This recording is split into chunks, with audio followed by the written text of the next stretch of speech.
regardless. And I feel like this whole movement should show people that Black Lives Matter is not against white cops. It's literally against police brutality. So it literally was a protest against police brutality, letting people know Black Lives Matter. But I was so happy to see. It wasn't just Africans, it wasn't just Black people.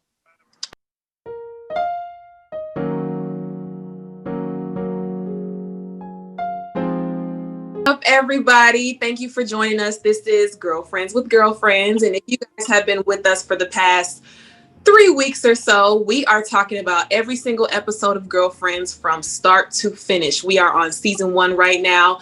As you all know, Girlfriends is on Netflix after years of us screaming at them to put it on the platform. We are so excited to be with Tony, Joan, Lynn, Maya, and of course, this is a William Dent standout. Shout out to Mara Brock-Akil. Let's get right into it. And you have my co-host. Shout out to Prissy Missy. Hey girl, hey. Hey guys. She got the wardrobe See you guys on us right now. with the puff and the edges laid and the skin on fleek, we have Miss Mary Ando. What's up? Hey y'all. Yes. Well, let's just get right into it. So last week we talked about Joan dating Marcus and finding out big ass hips. So now Joan and Marcus are in this relationship, and she's kind of figuring out that she doesn't really like him as much. Is this the episode where he gives her the Joan phone and she just figures out that he's very like clingy and very like corny? Joan wants a guy that's like all about her and, just all over her and all of these things. So why do you feel like she's giving Marcus such a hard time? Obviously, so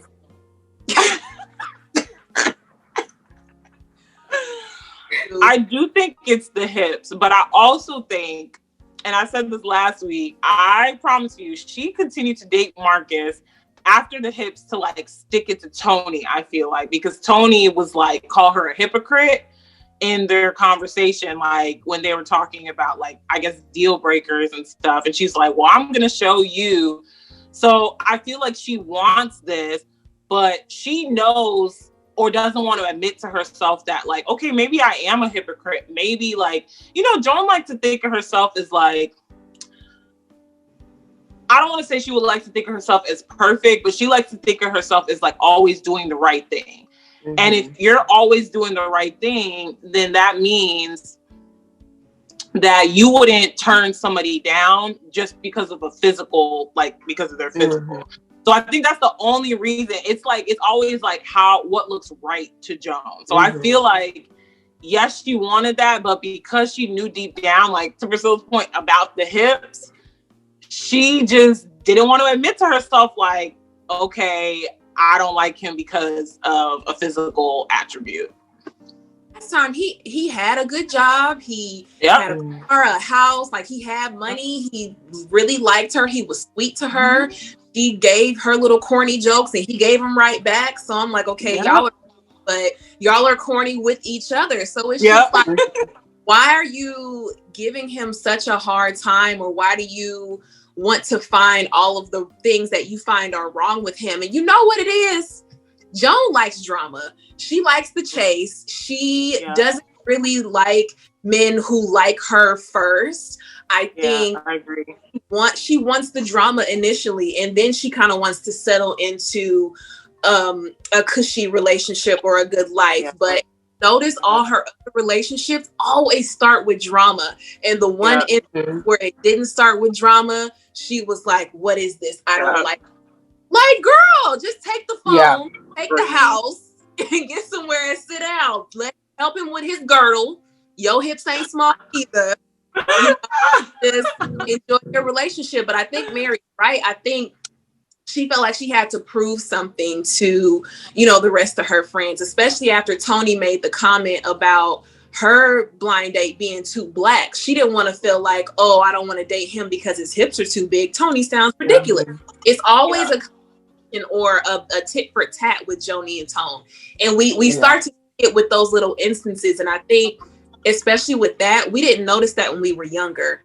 But I'm sure we all had friends that secretly just try to, one up us all the time. And it's weird that they do that with guys. Like, that is very strange to me. So interesting you say that there are friends that try to one up the other friend when it comes to guys. I mean, because I personally have never had that mindset where I'm sitting there like, oh, Mary has, Ashton. So like, let me try to, one up her on like this, what she doesn't have. Like, so it's just interesting because then I feel like, are you jealous of your friend in a way? You know what I'm saying? Is there something that you're missing in your life where you feel like you need to do better in some sense than your friend? Because I feel like that's what it comes down to. Mm-hmm. If that's the mindset you're carrying around, saying, oh, I need to do better than my friend. Because there's a difference between doing better and wanting to match those goals with your friends, right? Like my friends motivate me, right? I'm proud to say I have friends that are goal setters. They go after what they want, but I never have that mindset saying like, oh my God, Mary has this. Now I need to figure out how I'm gonna, do better than her. I'm gonna do better than Ashley because she can do this. Friendship, like I had a friend like that, and like her and I are no longer friends because she was just like weird with it. You know what I'm saying? Like it will vary from like maybe trying to put you down or just like not being happy for like your specific accomplishments to like, okay, if something happens, like then I need to do better. Like, yeah. I don't know, like if I get something, then I need to have something better. Like it's just not healthy. And I feel like it's draining. But to actually your point, I actually didn't notice that. And it's funny because like, obviously we'll talk about this in later episodes, but I feel like these were like maybe the little patterns that like we missed. Mm-hmm. And like later on, I think watching it before, we were like, okay, like why isn't their friendship always on point? Like why isn't their friendship working? And I'm like, oh, it's these little things that's weird between them that have like led up to this. Mm-hmm. Like break up with him or tell Marcus, that she didn't want to be with him for whatever reason. She couldn't do it. She couldn't just say like, I don't want to be in a relationship with you. I think Joan being a people pleaser had a lot to do with it. Her not wanting to hurt people's feelings at the expense of her own discomfort. She told the man she was moving to Peru. Why do y'all think that she just was not able to be honest with him about her not wanting to be with him? No, like I think it's funny because I'm thinking about like situations I've been in and it's usually run its course maybe mutually. But I was actually thinking this morning about a situation that like I was in that I'm like, dang, like I was never able to tell the guy that like I did not like him like that.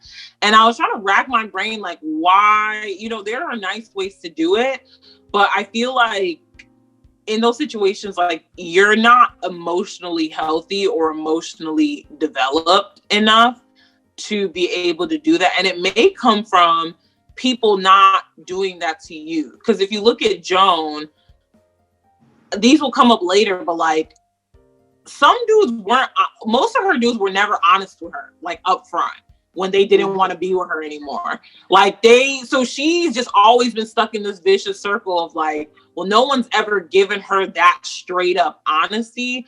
And so I don't think she knows what that is to be able to like give that back. So I think that might be her situation in which like, okay, well, I don't know how to tell someone that I don't like them, even though nothing's wrong. And I think deep down, Joan knew like, there's nothing wrong with this person. She just didn't want to admit to herself, like you said, she likes drama. This wasn't drama, And I think, was it Khadijah said last week that Joan likes playing games? And I realized that like in this episode, I'm just like, why, Joan? Why? The perception that she has on herself, right? Like, I'm the good person, I'm perfect, and like I don't want to hurt anybody's feelings, and if I do, then that makes me look like the bad guy. I think with Joan, like perception plays a big part of her life as well. This guy has everything on paper, but like, let's be real, she also wants that physical attribute as well, like when she walks out with this guy, so I feel like that's one of the biggest reasons as to why she can't be honest and like, just straight up just be like, look, this is not working out for me. I told him I was moving to Michigan. Priscilla! That's so trash. I was Wow. like sitting I was in the bathroom and I was like, oh my God, how do I do this in high school? I think I met him like twice. We were dating. But I was actually talking about him last night with my my guy best friend. But you know, he felt really strongly about me, but I was like, oh my God, like I cannot be with this guy. Like, no. So I told him I was moving to Michigan and I told him I was moving in a couple weeks. And so that's why it wouldn't work out. And I planned this whole thing in my head where I wouldn't talk to him for like 2 months. And then I remember he called me one day. He was like, oh, how's Michigan? I'm like, what are you talking about? So wait, what if you saw him around? Like, was he like...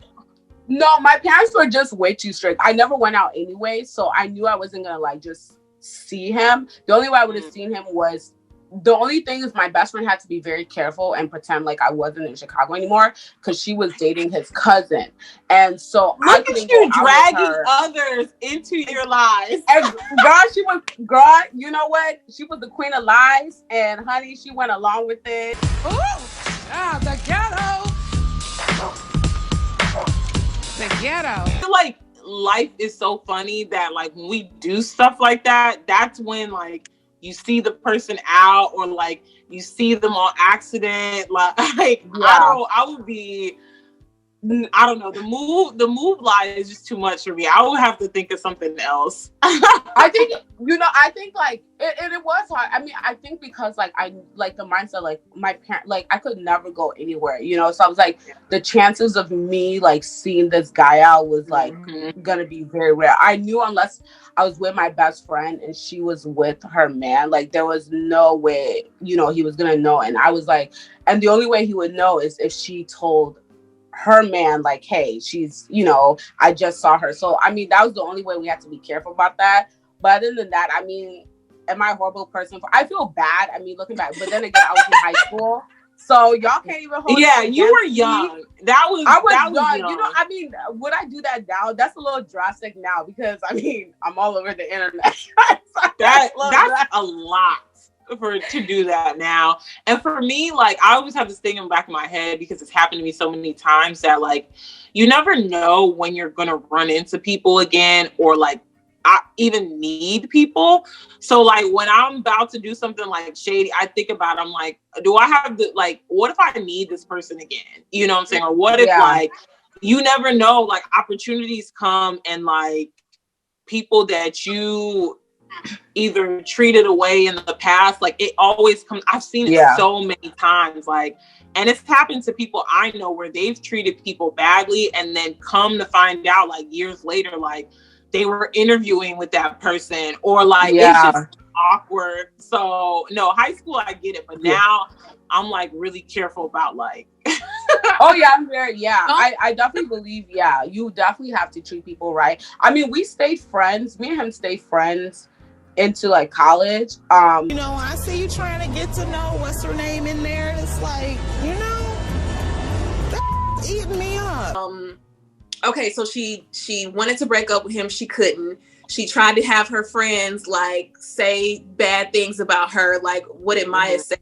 Joan was born a man or something like that. And Marcus was like, I'm not interested. I know you're not. I know you're not a man. Give me my damn phone back.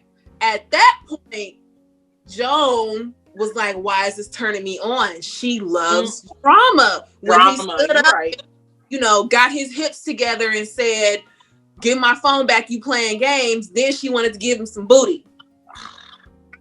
So when he was being nice to you, when he was courting you, taking you on dates, I know you wasn't paying for nothing. When he gave you the Jones phone, all things, you didn't like it. But when he got not aggressive with you, but when he said, give me my phone back, you playing games, you was like, ooh, sexy. Joan likes drama. And she slept with him that night too. And it's just like, so like, wait, was it this episode where William kind of told her about herself? Like, or he was talking to her and Maya, I think, and he was like, y'all women don't want a good man. Like, he said it simply. He was just like, y'all don't really want, y'all don't really want a good man.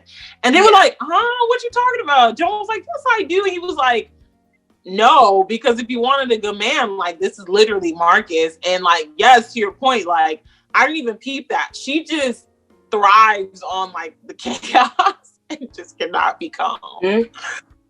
Joan is messy, but I love it. And honestly, I've had a moment that I wasn't feeling you at that point, but there's something about when a man does take charge and tell you about yourself that it's like, ooh, okay. It's hot in here. Everybody wants a man that they feel like they could walk all over, right? You know what I'm saying? Like, she, up until that point, I think she didn't respect him because of the hips. You know what I'm saying? It's so funny because, like, maybe it was the hips giving her some sort of, like, making her feel like he's kind of feminine. So I can, you know, and he's not, you know, and he has this feminine physical quality.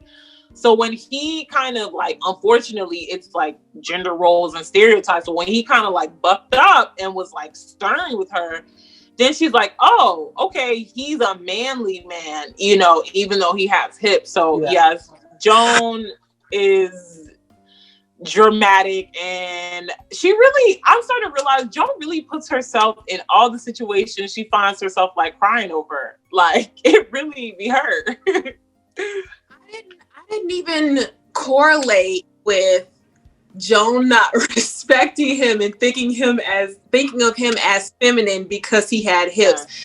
Mary, you are so wise. How would she does, I didn't even think about that either. Because honestly, I have to think like when, you know, she first saw the girdle and, you know, first of all, you know, when she saw the girdle and when he came to her office and he stood up and it was like, bam. Just like, can you respect a man who wears a girdle? I'm finding that. You know what I'm saying? Like, it's going to be a shock. Like, let's think, like, you can't blame her for being like, you know, unfortunately thinking, oh my God, this is like a feminine attribute, like in your mind, you know what I'm saying? As petty as that is, like, that's automatically what your mind thinks, right? So for her to act the way she was acting, I mean, we can't really like fault her for that, I say, but also, I mean, that's not something you can hold against him, you know, because it's not like something he chose. This is like how he was born, you know, so. He didn't choose the hip life. The hip life. He didn't choose the hip life. The hip life so clear, that first side commentary. And it's funny that you guys bring that up about how, you know, she wasn't really like feeling him until, you know, he got a little aggressive with her, because there's a lady on there, her name's Karen. And she's married to this guy named Miles. And everybody on the show is like, you finally have a good man, right? He does everything for her. You know, he's literally like the perfect man.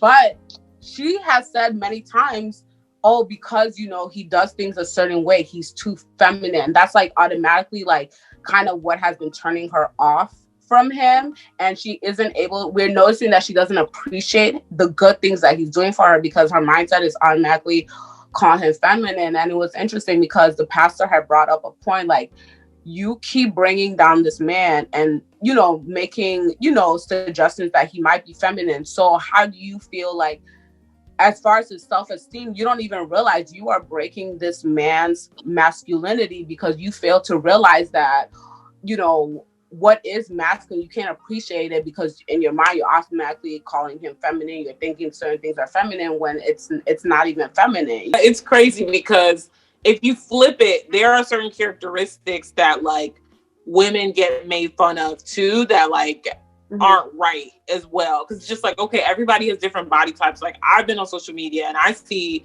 like literally both. I saw it under pictures of like Kylie Jenner and Meg Thee Stallion of like, oh my God, her feet so big, like her feet so long, this, that, whatever. So it's like, there's always these, I guess, physical attributes that we feel like, okay, well, only men should have big feet or only women should have hips. And it's just like, okay, obviously like with Marcus, that was just funny because he had hips, but like, to Priscilla's point, like, if we actually look at it deep down, like, yeah, it is a little superficial, but it's like, you like what you like, but just stand on it, right? Just be honest and don't try to kind of like cover up. Like, I don't want to you know, like I think when you said Joan just doesn't ever want to look bad, and she's never willing to tell the truth if it makes her look bad. Yeah. How do y'all think it was? How do y'all think it was for Joan having sex with a big hit man? She had to open her legs like wider. Girl, look, it seemed like she didn't have any complaints. She didn't. And she never said it. Oh, she heard that. Sex. So, girl, like, what are you tripping off? He got money. He's a little corny. Hips is big. Mm-hmm. He wants to buy you a phone and a house, and he broke your back, girl. You better help him slide on that girdle. Yes. And all she had to do was have him wear the girl. If you don't want him to wear the girl, get him some bigger pants. He just don't have to dress baggy. Like, he just gonna have to wear baggy clothes because he really had everything going on. But to your point, Joan is just drama. But that's it. She can't help it. I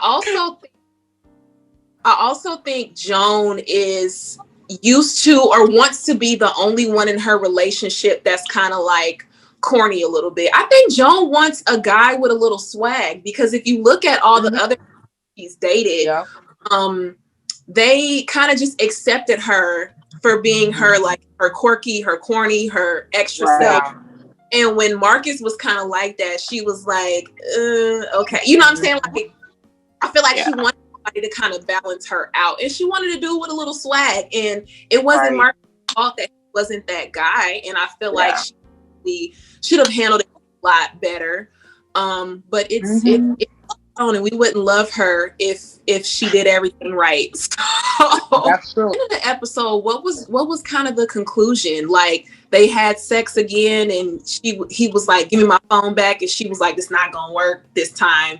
And then they ended it for good. So that was pretty much the conclusion, right? I thought it was after she ended up like having sex with him. After that, I thought maybe she had maybe she was just like, "Okay, I'm tripping," but.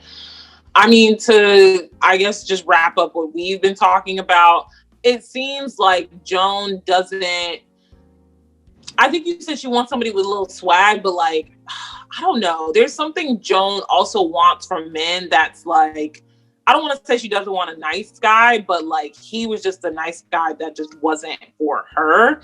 But at this stage, maybe in the season, I will say, I don't think she wants a nice guy at this stage. Like, I don't think she's just emotionally cognizant there of like what is good for her. Right. I will say, as the episodes progress, and now that I'm watching as I get older, I love Joan's house. Love her living room, her bathroom is gorgeous. I do not like Joan's bedroom. It's really? It's very stagey. It is. You're right. It's very come look at this apartment. I love Tony's. I love Tony's room. Yeah, Tony. Yeah, her bed. Yes. Because Tony, those are millions. Oh right my there. duvet cover, like it's very Tony and dramatic, but also very like elegant. And where'd she get the duvet from? France? That she was saying. Probably. I mean, they were using Joan's house as like, I mean, we'll probably talk about that as the seasons progress, but like, she was very generous with folks just running up in her house. Somebody on Twitter said they was in and out of Joan's house like the Tomb Raider. I mean, I feel like, in college, how in college we had like one person's house that you would go over. Like, we were at the point, right? So people would come to the point all the time. Like, people would stay over. So it's fine. So I'm thinking about it like that, but like thinking about them being like 29, 30, especially with boyfriends and like her living alone, like people would just pop in, and I'm like, Joan does not live alone. and then Lynn was living there for a while until she got kicked out. Do not get me started on Lynn. Like, I can't wait till the seasons kind of like you know how the season's kind of focused more on like Lynn. Right now it's all kind of Joan and Tony, but like later on the season's kind of transition to Maya and Lynn, especially. They get like their own serious storylines, and I can't wait for that, because Lynn is just like, I feel like if I ever had an opposite, it would be Lynn, and I just can't stand her sometimes. Like, just in her situations, like I've skipped ahead and watched like episodes, and I'm just like, ooh, Lynn would have had to me and Lynn would have been into it all the time. So yeah, if for those of y'all who don't know Mary, you will. She's very responsible. She has she's independent. She takes care of herself. She like pays all her bills, and like she said, oh my God, the classy friend, girl, the classiest friend. And you know what? I think Lynn stresses me out because it's just so. It's like what scares me about, you know. But then I also think about, I'm like, Lynn also has a certain freedom that I envy, right? Because it's like when you are so responsible, you're so in order, there's like a fear of like, you don't have that luxury of being like, oh, okay, things will work out. Like, and have that faith of like always just waking up with that like thought process, like everything will work out, everything will be fine, like I'm supported, I have all this. So like it's a both of like, oh, this girl gets on my nerves, but then also like she makes such good points a lot of times, just like she makes a lot of good points, and it's one of those things where it's just like she is not like shackled into the beliefs of like, I need to do this. Girl has like 10 degrees but don't work, like you just going day by day. I love it because to me Lynn is the most woke of the group.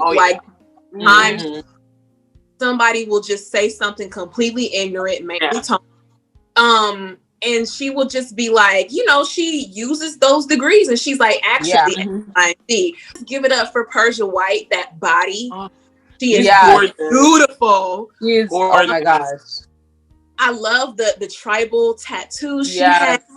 She's just bomb, and I feel like she grew into her like style as the seasons went by. Because at first, like, I mean, they were all, I feel like Joan was like the sharpest. Joan and Tony, I feel like a lot of emphasis was like put on Joan and Tony at first, so maybe I paid attention to their style and stuff more. But like as we got through the seasons, like she was just very, like she just came into her own as a person, her style.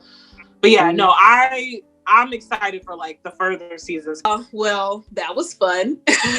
Thank you for joining with Girlfriends. We will be here every week talking about every single episode from Girlfriends, the fashions, the themes, how it pertains to our lives, and how it hits differently because we're all grown-ass women and women. So shout out to Girlfriends, the cast and crew. Mara Brock-Akil, thank you so much for bringing us this epic show that we all love to talk about every day. So shout out to my co-host. Khadijah's not here because she's not feeling well. I hope my sister feels better. Thank you, Mary. Thank you, Priscilla, for joining us. As we said at the beginning, do all your research on the SARS movement and how we can help our Nigerian brothers and sisters. Stay well, stay informed, and stay safe. We love you guys, and we'll see you next week. Bye.